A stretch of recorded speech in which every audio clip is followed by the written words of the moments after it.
Hello, my name is Brian Young, and this is my third OER. I should do a series at this point. Anyway, today I'm going to be talking about closing arguments and a unanimous verdict. So, a closing argument is essentially just the opportunity for each party to remind jurors the key evidence presented and persuade them to adopt a new mindset, or at least the mindset that they have advocated based on all of the evidence presented.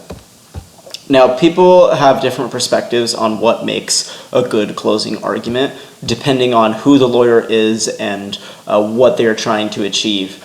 Usually on the prosecution side, it could be a benefit to form something in terms of a story. And in other words, to paint the picture as to what happened given the evidence provided.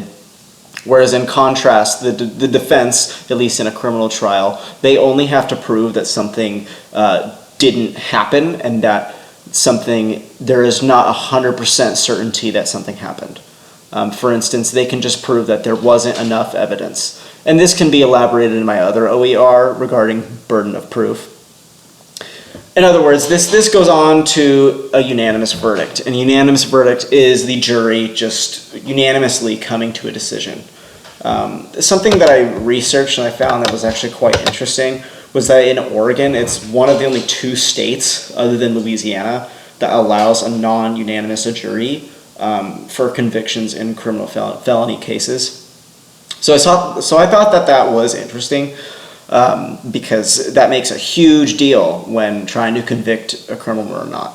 This relates to the George Zimmerman and Trayvon Martin case because in this situation, I believe that the prosecution did an okay job at conveying as far as the whole situation. I think that they tried to hit the emotional heartstrings in the case, whereas the defense tried to paint the picture and tell the jury what exactly happened.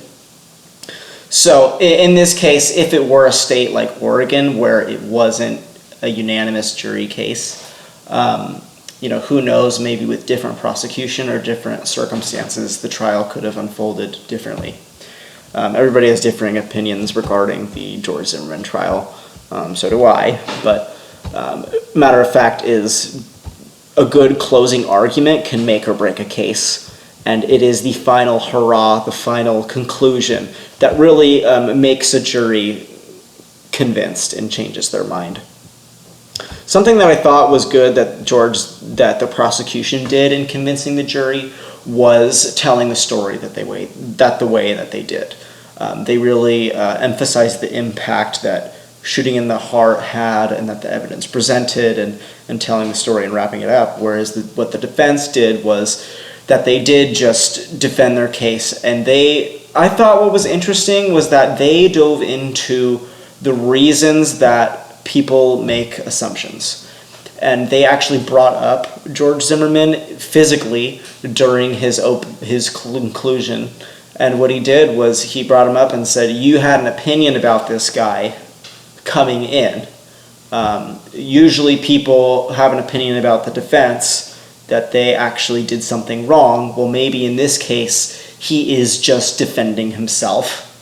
And so I thought that was an interesting way of putting it.